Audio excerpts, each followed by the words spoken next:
Hey there, welcome to Contracts and Chaos. My name's Alyssa. And I'm Brenna, and we're here to tell you that you are not alone in the mayhem of this real estate industry. We're keeping it real and sharing our stories, strategies, and successes in today's real estate world. So come join us every Tuesday while we talk contracts and chaos. Yeah, you can carry this one. I Right? open houses, and I mean they're great, and they're either, I guess for me there's like no predictability of it either being a smashing success or, I mean, 2 hours for me to catch up on whatever paperwork that I bring with me, because they are so hit or miss, man. But I have some great open houses. I do the work for an open house. I feel like that's the biggest thing. Like, oh, we're doing an open house, and then no marketing, no nothing, just show up and sit there for 2 hours sucks. But on the flip side, doing all of the upfront and the marketing and doing all of that, and then showing up for 2 hours and still having nobody also sucks. So Right. it's definitely not my favorite lead generation. Well, and I think, okay, so before we jump into this, let's step back a second. So today, y'all, we are talking about maximizing open house success because, like Brenna just said, they're either a smash or a fail. Like that, I've Or never crash. had like Smash or yeah, a crash. smash or a crash. That's good. I can't say I've ever had one that was like in the middle. Like they're either super No. successful and you get people like the open house I did for you last year. I have someone in my CRM from that. And he's not a like super active buyer, but he was like, "Yeah, set me up on a search. When we see something that it will fit, then we'll make a move. But we're not going to list our house and start looking for something until we find what we want." And I was like, "Okay, I can do that." So yeah, they're either a smash or a crash. So we want to try and make them all smashes. And I think you also have to take into consideration, what do you consider a smash?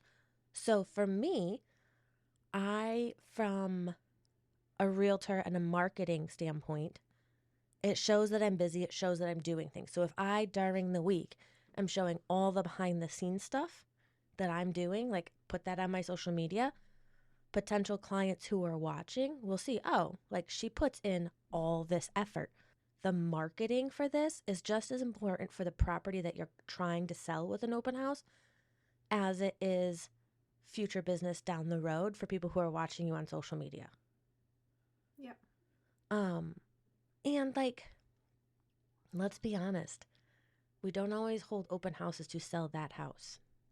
Let's just talk about the elephant in the room for a second. In my opinion, I don't know or don't believe that open houses typically are the thing that sells the house. I think the odds of your buyer coming through during an open house aren't as high as people think they are. What do you think? Oh, certainly not as high as people think they are. I do have to say, I've had 4 listings that definitely we got the offer from somebody who came to an open house. 2 of them did not have their own agents. I referred them out to one other agent, and then one I did dual agency on. But one was in 2021, so 3 years ago, and we had 87 people through that property in 2 hours. I thought you were going to say 87 offers, and I was like, holy crap. No, we had 23. We had 23 offers on that house. We had 87 people walk through our open house in 2 hours, and that was the first time I ever was like, hey, let me partner with a lender to like come to the open house with me. This man was running pre-approvals in the kitchen, and like he had a line of people that he was talking to, and I was like, this is insanity. Right. Insanity. But also, one recently, my Hudson listing, we had 4 people come through the open house, and 3 of them brought offers. Those were the multiple offers that we had. You know what I mean? So That's not typical. And I think we need to talk about what's typical, not what happens in a crazy market, because most of the people listening to our podcast may not be in a crazy market like ours right now. Like, I have to tell you, 87 people is too many people to have to, and it was too much, too many. But I feel like I mean, if you make one connection that leads to a future sale, it was a successful open house. And if you're doing your job correctly, it's like you said, it's not just about that particular property. Like you're filling your pipeline down the road for a buyer. Of course, you want to sell your listing or bring a buyer to the listing that you're hosting an open house for, but there's more that goes into it than just today's open house. It should be kind of a long-term vision as well, because you've got nosy neighbors that just pop in and want to see what the house looks like because maybe they're thinking of selling down the road, or people that pop in and aren't ready to buy but make a connection with you. You connect them with a lender, and 10 to 18 months down the road, they're your client now. But that wouldn't have happened if you hadn't made that connection at an open house that didn't seem, quote, successful. You know what I mean? Yeah, I know exactly. And I also think it's important to remember this may be where you can pick up listings as well. Those nosy neighbors might be coming in because they're considering selling soon, and soon might be to them like a year or two, but it could be faster than that. And they're being nosy because they want to know, okay, well, if this house is listed for 450, we know we have a similar square footage, but we don't really know these neighbors, so we haven't seen what they've done to the inside. That's your in. They may not be buying now. They might be relocating. They might be moving into assisted living or something, but they're coming to scope it out. That is your in to get a listing too. So make sure, like, for me, I always am like, oh, do you live in the neighborhood? Show me which house, tell me about your house. And then as I leave, and this might be creepy, I figure out which house it is. If they haven't given me that address, I figure it out. And I, without being creepy, try to continue marketing to them in ways that they don't. Send a card. Yeah, Say thank you for coming to the open house. Right, send a card. Put them, if you do like quarterly magazines or anything, put them on that. Like keep them, even if it has to be snail mail and not email because you didn't get contact information for some reason. Keep doing the things like when you send the just sold postcards, when you all that. Keep them in the loop because you could pick up actual listings from an open house. I think the most important part though, is planning. Like you made a comment at the beginning about not marketing and showing up and it being a flop. And I feel like we've all, I don't want to call it a mistake, but we've all had that happen. Like life gets busy, or sometimes I've seen a couple agents recently have open houses scheduled, and then something comes up and they can't go, so they're having someone fill in for them last minute. And they may have marketed, maybe, but if I hadn't marketed it, like if I was filling in for someone, my audience doesn't know until last minute, and then they already have plans. So I think marketing an open house effectively, you have to, no, I don't want to use our AI features. You have to have a multifaceted approach, and I do all of this. And I know you don't do a ton of open houses because you hate them. You hate an open house. I really do hate them. And honestly, I do. And this sounds... Listen, somebody told me the other day that I can't be a real estate agent and not work weekends. And I'm like, I am living proof that I don't have to work every weekend. Right. You know what I mean? Oh, yeah. I don't work every weekend. Especially... Yeah, and during the summertime, I do end up working more weekends than I do during school, just because having the kids home, I need more of that flexibility. But I don't have to work weekends. And like you said, that it's a great learning experience for other agents that are trying to build their business. And here's a big one in North Carolina. If you have a seller that says, you know what, I'm really not comfortable with dual agency, and I'll have that conversation, that's great. I'm going to refer out that open house as well, because any clients that are coming in, I can't talk to. Right. Well, that's in the hopes of getting an offer. You know what I mean? Because I already know that you don't want me to work the other side of that transaction. So it makes no sense for me to make that connection with a buyer to then say, okay, hold that thought. Don't say anything. Right. Because anything you say, I'm going to tell my seller. Right. Don't say anything. Let me make a phone call and get you connected to somebody. It would be a smoother process for a different agent to make that connection in the first place through an open house, because then they are already set up to bring that offer to us. Absolutely. And that's a great point. So this weekend, I have a listing. So we record on Tuesdays, guys. I have a listing that goes coming soon tomorrow. It'll be active Friday. Mm-hmm. And I'm having another agent do the open house Saturday. I'm not doing it. Which reminds me, I need to email my TC and let them know to put that in MLS. You said it's going to be active tomorrow? Coming soon tomorrow, active on Friday.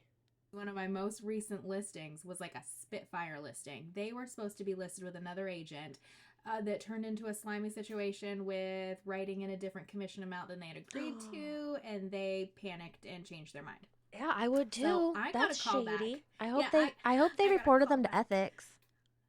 That's what I said. But I got a call back. And originally with that agent, they were supposed to be on the market that weekend. And I said, that's fantastic. And we went through and he had them do some things to the house. I went through and I added onto that list. And I said, listen, this is what I need, right?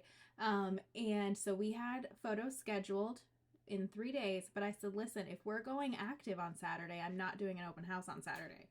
You guys have done all of the work and all of the prep. I can get you on the market on Saturday. I'm not doing an open house on Saturday. Why? Because it's too soon. You're hitting the market as a brand new listing and saying, come out today. Yeah.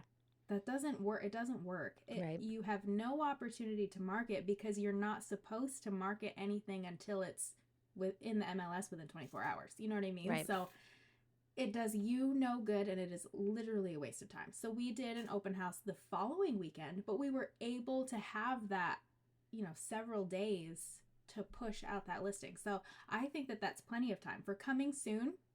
If you're going coming soon on Wednesday, you can market the crap out of that house up until Saturday, and that's plenty of time. But if you were going active on a Friday, just straight active, no coming soon period, and then trying to do an open house on Saturday, I think that's so hard. It's hard enough to get a successful open house, and I just think that that's not it. Absolutely agree with you. And this listing is a little rushed. It's more rushed than I like. I asked for a 2-week runway so we could get photos done and everything, and then I could push out like a postcard campaign. Life is busy. They have 2 little ones. They were in the process of moving out. It got backed up, so there's no mailing campaign going out this week because we go coming soon tomorrow, right? What time is it? 9:53. My photos are being done right now. Nice. So, which is not how I like to run my business at all. I'm never that agent. But I also told them if photos aren't ready, I'm not putting it in MLS because I also believe like even if it's supposed to be coming, I'm not putting it in MLS tomorrow until photos are done because if I put it in with no photos, that's a wasted day. I hate that because then I have to wait for it to go active to bump up on people's lists and then the photos will be there. No, we're not wasting days on market with that. So I want to circle back to the prep for an open house. We mentioned postcards. So like you said, we need time to market things correctly. Absolutely agree. Normally in my timeline, I would have it set up so like photos were all done and the postcards would be mailed on Wednesday for coming soon, also saying there's an open house on either Saturday or Sunday, whichever. So then those, because it's local, should arrive Thursday, Friday, depending. I usually, when I'm holding my own open houses, I do them on Sundays after church. I found that I've had a really good turn. People are already out. I love Sundays after church. Yes. 2 to 4. This is such an underrated time. Right? It really, really is. Everybody's like, oh, Saturday open house. People are on the lake on Saturday. Exactly. They just got off of work. They don't want to come to your open house from 11 to 1. It's the middle of the day. Right. I normally do mine Saturdays from 1 to 3 or 2 to 4 because that gives them time to go to church, get lunch, come to the open house. And same exact reason. Or if they are on the lake on a Sunday, they're probably wrapping it up early. Or they will wrap it up early. So for my planning and promoting, I usually do a mailer. Or if I'm got a short runway and I just don't have time to do a mailer, like I'm doing one for another. It's funny. I have an agent running my open house and then I'm doing an open house for another agent, same day, same time. Nice. Because I just found out about this one and she doesn't have her photos done yet, will be door knocking it on Friday, Thursday or Friday, depending on when she gets her photos back. Sometimes I don't even knock. If we're short on time and I've got to get as many out, I just stick a flyer in the door and it says something like, hey, thank you for being patient. I'm sure you've noticed an uptick in traffic. We appreciate you being patient. And by the way, if you're renting or you know someone who wants to move into this neighborhood, here's some information on the house. We'd love to see you um, at such and such a time. I have a question. I have to circle back though. Yeah. Your postcards, how far out do you go? How many, is it the 50 closest houses? How do you filter those down? Because I know in RPR there's 1,600 different ways that you can pick very similar houses, just smaller, just bigger. Do you just do the immediate neighbors? It all depends. So if I'm door knocking, like I do at least 20, if not more, in that neighborhood. If it's a smaller neighborhood, I can probably knock out 100 houses and not think twice about it because it takes like 30 minutes to door knock it. Because especially if I'm not actually knocking, if I have to do it during business and I know people won't be home, I'm just sticking it indoors and moving on. For postcards, it kind of depends on the house and the neighborhood. So I try to, it depends. And there's so many like variables. Like, all right, if it's a neighborhood that has a high turnover, then I'm probably just gonna like mass mail to everyone so that, like, if I were doing Eagle Park, it would go to every neighbor in that neighborhood because there's such a high turnover in houses in there. You never know who's And you farm that neighborhood. right. So. And I farm that neighborhood, so I would do as everyone in there.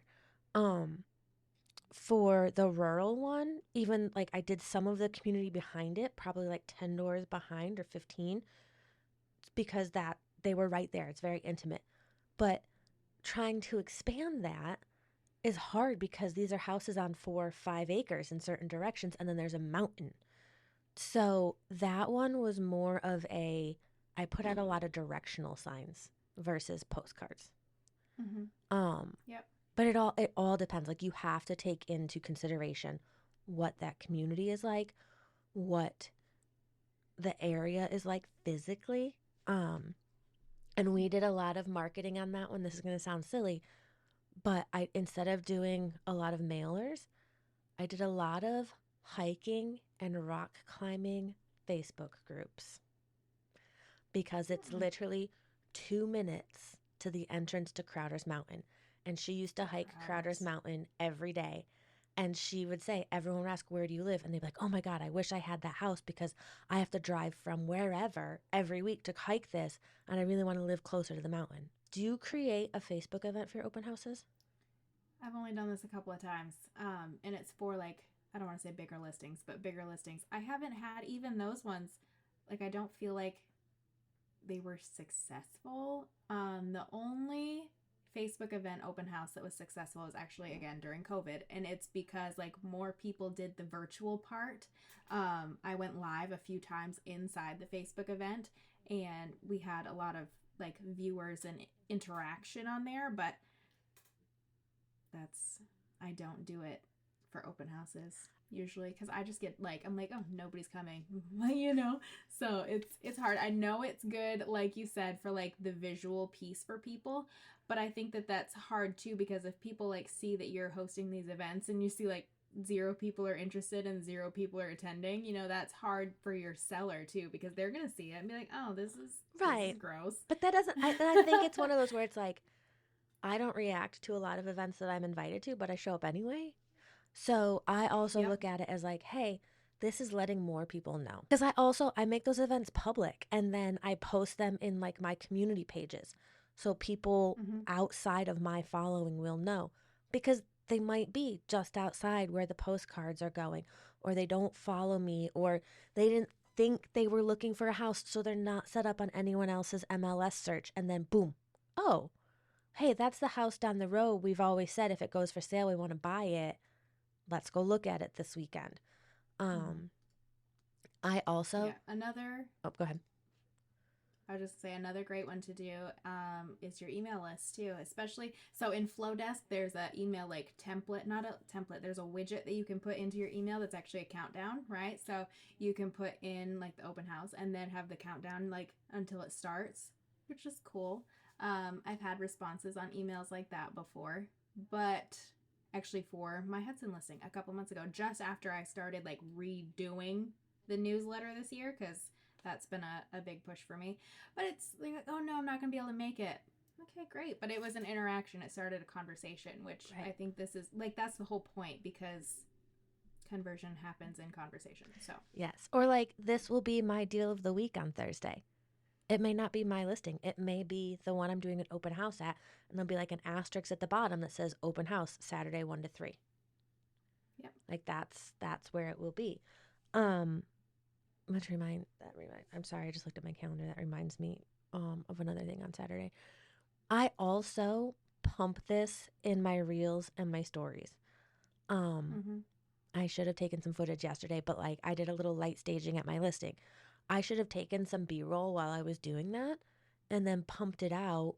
And normally I do this, but I was in a rush yesterday as, hey, getting this house ready for an open house on Saturday.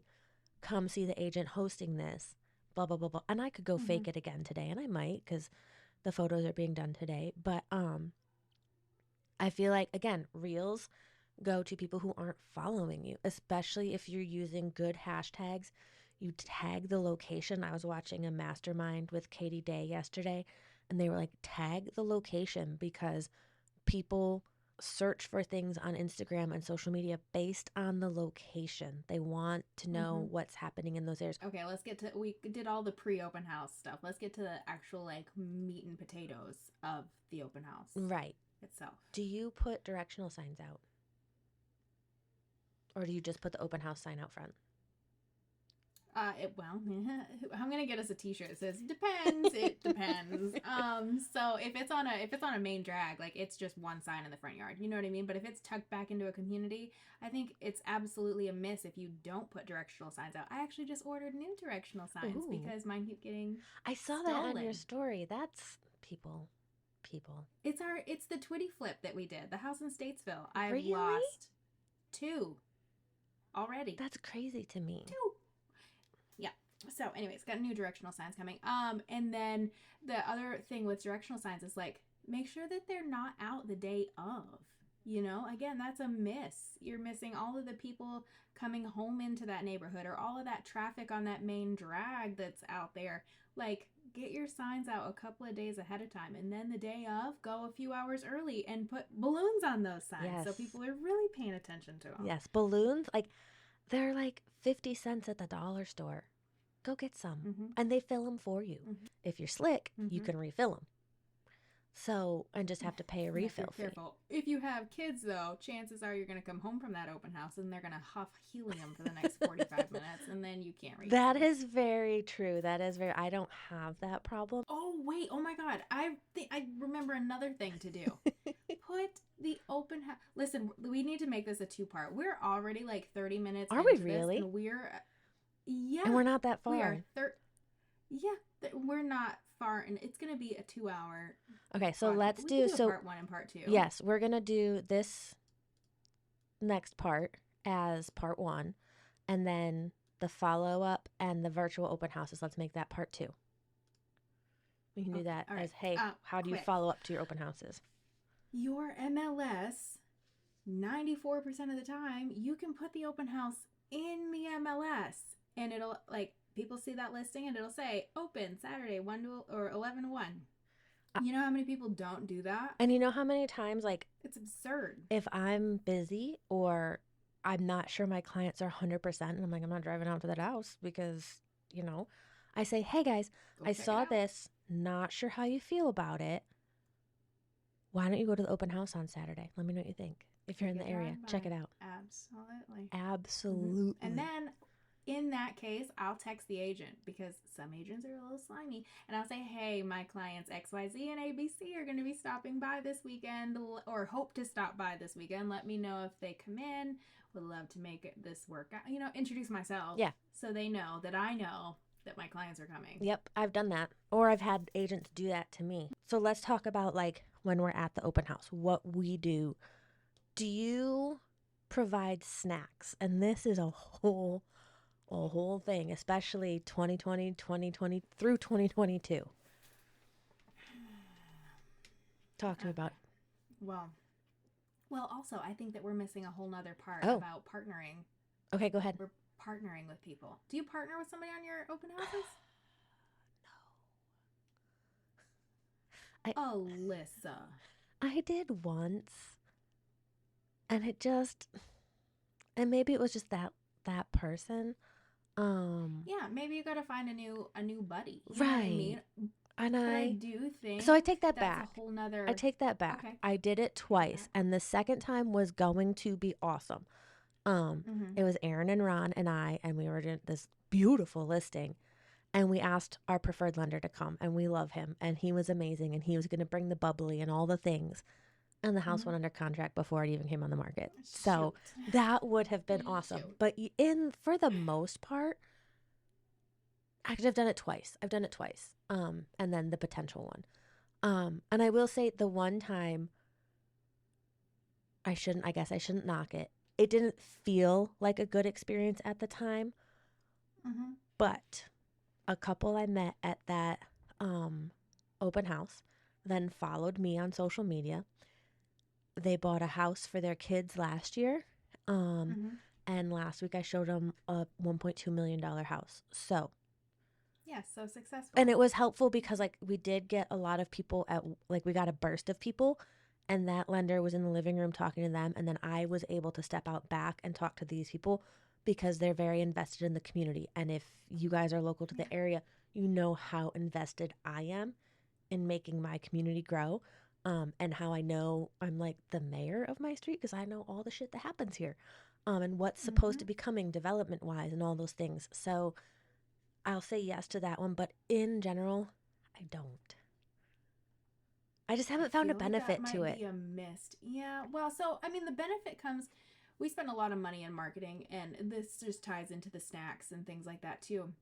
If you can find usually for me, a lender that will come and co host your open house, not only are they pushing out your marketing to their people, but they have in house marketing teams that also will print and they'll print your flyers and your things to bring to the open house and sponsor, like you said, if you're doing a charcuterie board or muffins and mimosas or you know what I mean, things like that, and a $50 gift card to Amazon or Visa or Lowe's, you know what I mean, something like that.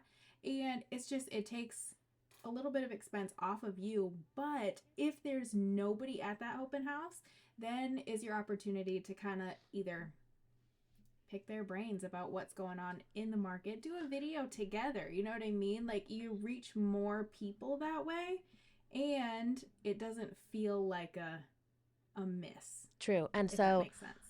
maybe not for this one this weekend, but I will start asking my Mm-hmm. lender. He hates social media. And I've been pushing him. I'm like, you've got to do it. It'll grow your Gotta business. do it. But Mm-hmm. I will ask him for the next one again. This I feel like That'll it's be cool. I know it's only Tuesday this week, but like I'm not gonna rush him into doing this. Mm-hmm. And you're right, it is. It's double the marketing. So if they're good at social media or they have an email list, they will push it out.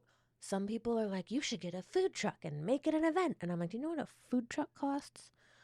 Um, I wholly Especially unless you find one that is just like excited to get like exposure, and they're like, yeah, we have a. I mean, my mother-in-law has a food truck, and she has a $400 minimum. You right. know, so if somebody doesn't come and like they buy their own food or whatever, or if you sponsored something, but it's a huge expense. Even with like an ice cream truck is not cheap, and I know that because we did it for with the PTO this summer for the kids and the teachers on the last week of school. Like even just those small treats, they're not that Right, right. small. Like now, like I also think this is one I'm definitely making a shirt to say it depends. That should be the theme of our podcast. It depends.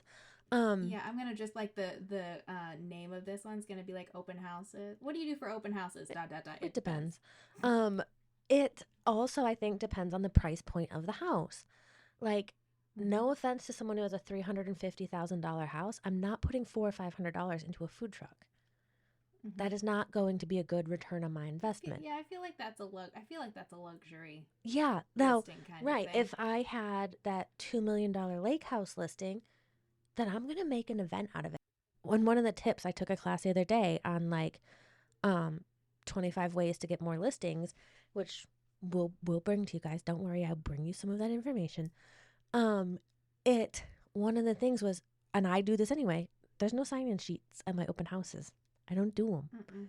I have conversations. I try to get their phone number and say, hey, I know of a listing around the corner. I can't think of the address right now. What's your email or phone number? I'll send it to you when I wrap up this open house. Maybe we could go see it later. Yep. So in addition to that, I give them something to take home that's not necessarily a flyer.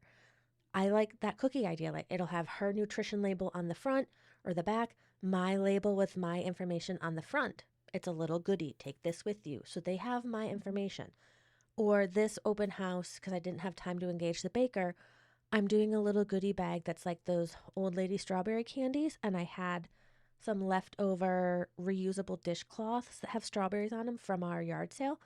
I'm doing something that says, like, thank you very much for stopping by. Take this with you. It will have my information. So I feel like that, for me, is a stronger conversion than a sign-in sheet. Because, like, this lady the other day made a good point. I don't want to chase people. I want people to want to work with me. So why am I going to do a sign-in sheet and try to hound them for the next 2 or 3 years? Now, again, a good drip campaign, good follow-up. We'll talk about that on part 2 of this. It is possible. But why not put more focus on the people who want to work with you now? Right. Yes.